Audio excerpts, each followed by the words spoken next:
This is what is just a crazy news day. I was saying to Doug that the AM update felt like an episode of Dateline. There was so much death and destruction in it, and all for like different and equally disturbing reasons. There is a manhunt underway right now in Rhode Island, and frankly, it has to be beyond Rhode Island because nobody knows where the killer is. After a gunman killed 2 and wounded 9 while students were in a final exam review at Brown University Saturday afternoon.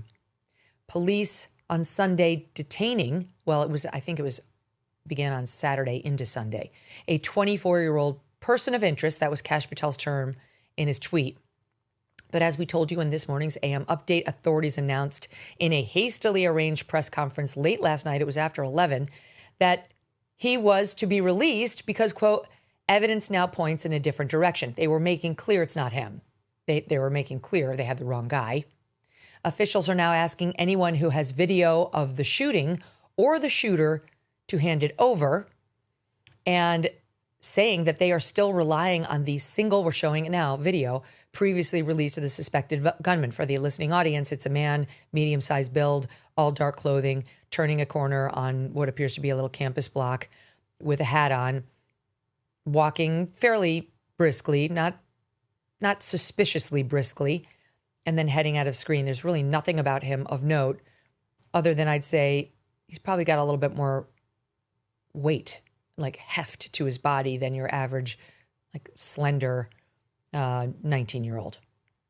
And so I have no idea how old he is. I'm just saying that's the average age of like your college student. And I don't know whether he is a college student. Nobody does. Now, despite the fact that a mass murderer is still on the loose, no additional shelter-in-place order has been issued, nor are the Providence authorities particularly bothered by the fact that they lifted the shelter-in-place order while the shooter was clearly still a threat because they did not get the right person of interest in custody. Here's the Democrat mayor, Brett Smiley, last night. We want to inform the community that that individual will shortly be released from Providence Police. We know that this is likely to cause fresh anxiety for our community. Ever since the initial call, now a day and a half ago, you think? We have not received any credible or specific threats to the Providence community. And so the status of safety in our community remains unchanged. And we believe that you remain safe in our community. Okay. He was actually defending himself last night. A reporter asked him, what? Like, the shelter in place was lifted. That's not good. You didn't actually have the guy. And he was like, well, it was the proper thing to do. And I know that because there have been no additional shootings since Saturday. Oh, okay. Great. Good to know. That's like when John Allen Muhammad and Lee Boyd Malvo, the DC snipers, were still on the loose. No, I know you're safe because there have been no additional shootings since the one on Saturday at the Home Depot. Okay, tell that to the dozens of people who were yet to be shot as they went on a reign of terror. What kind of a boneheaded statement is that? To me, that is a politician who's worried about one thing: his ass, his lily white ass, which none of us cares about. No one. Be honest. Just own it. Just say it.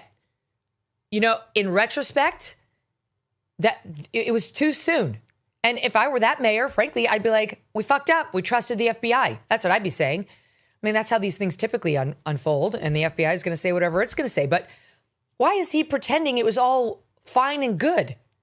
Look, part of my anger is I'm just mad at the news cycle. I'm mad that these kids are dead trying to study for their final exams. This sweet young vice president of the college Republicans, Emma, who had everything going for her, reportedly shot in the classroom. Well, not reportedly, she was shot dead in the classroom. She's one of the 2 who were killed. And there are questions about whether she was a target. There's zero evidence so far that this is politically motivated, other than her Ella Cook is her name, I'm sorry, other than the fact that she was vice president of the College Republicans, but zero evidence to show that the shooter knew that. The other young man who was killed, I believe, was an immigrant from Uzbekistan. And we've seen pictures of him, for what it's worth. He's brown skinned.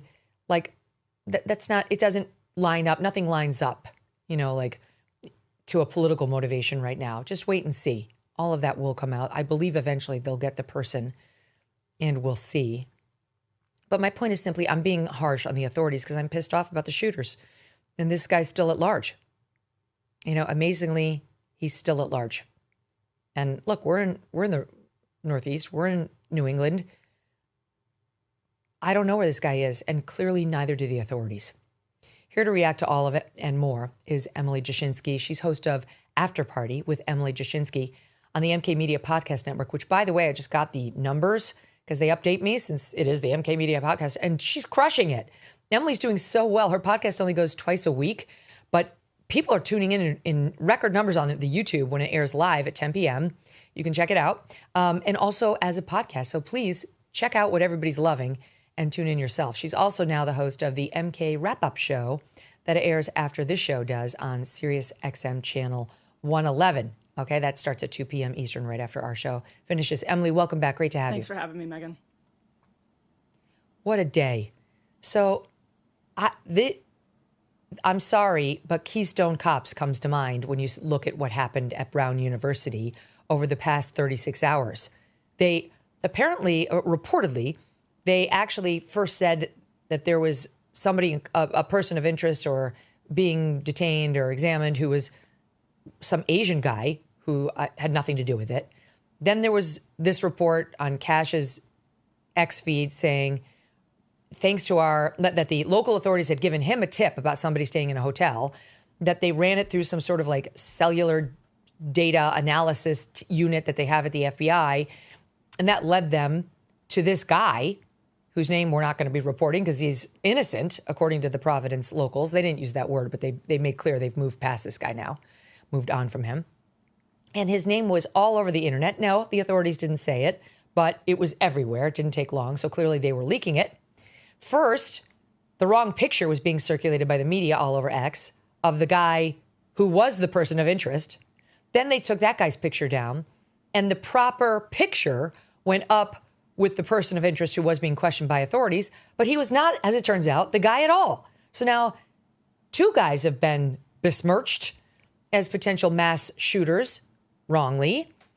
Only one of which I guess we can blame on the FBI and the local authorities. We'll hear what the FBI has to say about that. The FBI also had a big win. It stopped a terror attack in California, which we can talk about in a minute. But look, this one's not great. And then you have the local mayor trying to tell people, you're fine.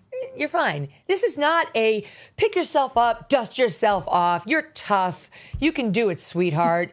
Get right back out. What the fuck? A serial killer is on the loose after shooting a dozen people. The response is not appropriate.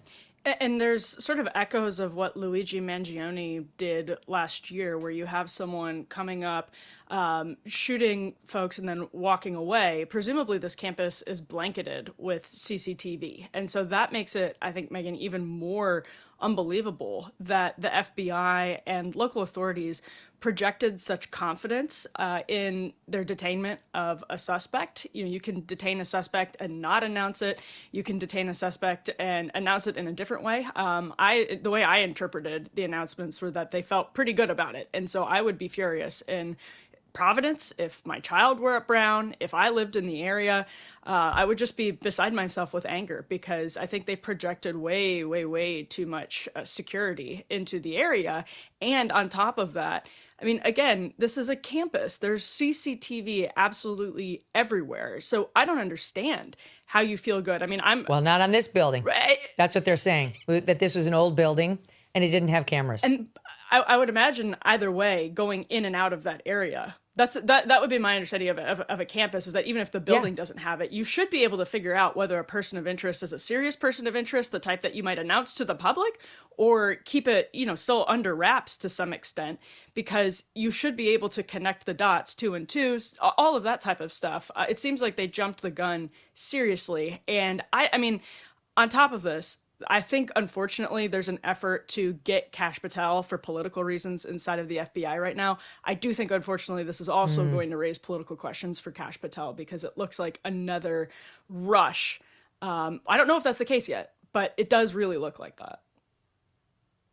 Well, people are pointing out that after Charlie was killed, they said that they had a person of interest in custody. It was that old guy who was very sussy, but he wasn't connected to the shooting as far as we know. And so they had announced that, and people were kind of like, that guy? Like, the guy who was like, I have the right to remain silent. I have the right to remain silent. It was very strange that, like, you kind of saw him as a potential accomplice maybe at that moment, but it didn't track as the actual shooter.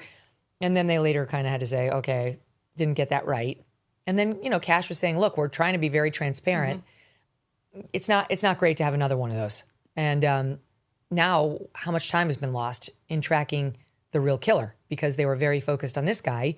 And listen, I get it. If this guy was sitting in the hotel room with what appeared to be the 2 same guns that the shooting was committed with, which is what the early reports were, including one with a laser sight on it, which they described as unique, but that surprises me, because I haven't spent a ton of time at the shooting range, but I've spent a fair amount of time there, and that doesn't seem that unique to me. But in any event, they must have had enough evidence from that cell tower triangulation team that they thought this guy was it. I mean, not for nothing, but that's the same team that they used to get the name of the January 6th pipe bomber, which I don't know if that should shore up their attempts in this case or should undermine faith in the January 6th case, but it is the same unit. There are a lot of politicians that should be getting coal in their stocking for Christmas, but Birch Gold thinks, as a smart planner, you deserve silver. That's why for every $5,000 you purchase between now and December 22nd, Birch Gold will send you an ounce of silver, which is up over 60% this year. See, smart people diversify and have a hedge. That's why you should consider Birch Gold. With the rate cuts from the Fed in 2026, the dollar could be worth less. And what happens if the AI bubble bursts? Consider letting Birch Gold Group help you convert an existing IRA or 401k into a tax-sheltered IRA in physical gold. And for every $5,000 you buy, you will get an ounce of silver for you or your kids. Just text MK to the number 989898 to claim your eligibility for this offer. Again, text MK to 989898 because Birch Gold's free silver with qualifying purchase promotion ends on December 22nd. Message and data rates may apply.